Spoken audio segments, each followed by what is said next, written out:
სამართლის დოქტორის ევროპის უნივერსიტეტის სამართლის ინსტიტუტის მეცნიერის ირინა ბათიაშვილის წიგნის სამეცნიერო კვლევით სექტორში ქალთა წარმომადგენლობა თბილისის სახელმწიფო უნივერსიტეტის ბაზაზე და საერთაშორისო მიდგომები პრეზენტაცია გაიმართა. ნაშრომი წარმოადგენს გამოკვლევას ქვეყანაში სამეცნიერო კვლევით სექტორში ქალთა ჩართულობის, ამ სფეროში ქალთა აქტიურობის ძირითადი ტენდენციების სამეცნიერო რეფლექსიის, არსებული გამოწვევების და სამომავლო პერსპექტივების განსაზღვრის თვალსაზრისით. წიგნი ასევე წარმოადგენს ავტორის პოსტსადოქტორო კვლევას, რომელიც მან საქართველოსა და გერმანიაში შეასრულა.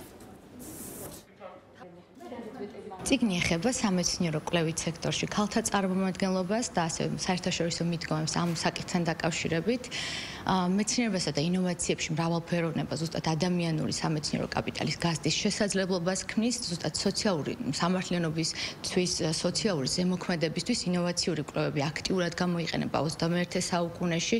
შესაბამისად ეს მოიცავს შედარებით და ასევე მტკიცებულებაზე დაფუძნებული მეთოდის გამოყენებას და საერთოდ სამართლებრივი ინტერპრეტაციისთვის მნიშვნელოვანია ჩვენ ინტერპრეტაციის გაუმჯობესებისთვის მნიშვნელოვანია გამოვიყენოთ პოლიტიკის მეცნიერება, ეკონომიკა, ტექნოლოგიები, ასევე გამოვიყენოთ ისტორიული წანამძღვრები, იმიტომ რომ სამართალი გარდა ნორმატიული, წმინდა ნორმატიული ჩარჩოსი უფრო ყოვლისმომცველი და ღრმაა და იგი დაკავშირებულია ერების სულთან. თემა არის ძალიან აქტუალური, იგი არ წარმოადგენს მხოლოდ თეორიული განსჯის საგანს, არამედ წარმოადგენს ჩვენს პრაქტიკულ ყოველდღიურობას, რათა ჩვენს მომავალ თაობას ჰქონდეს სწორი სამართლებრივი ხედვა და პროფესიული რეალიზაციის საშუალება.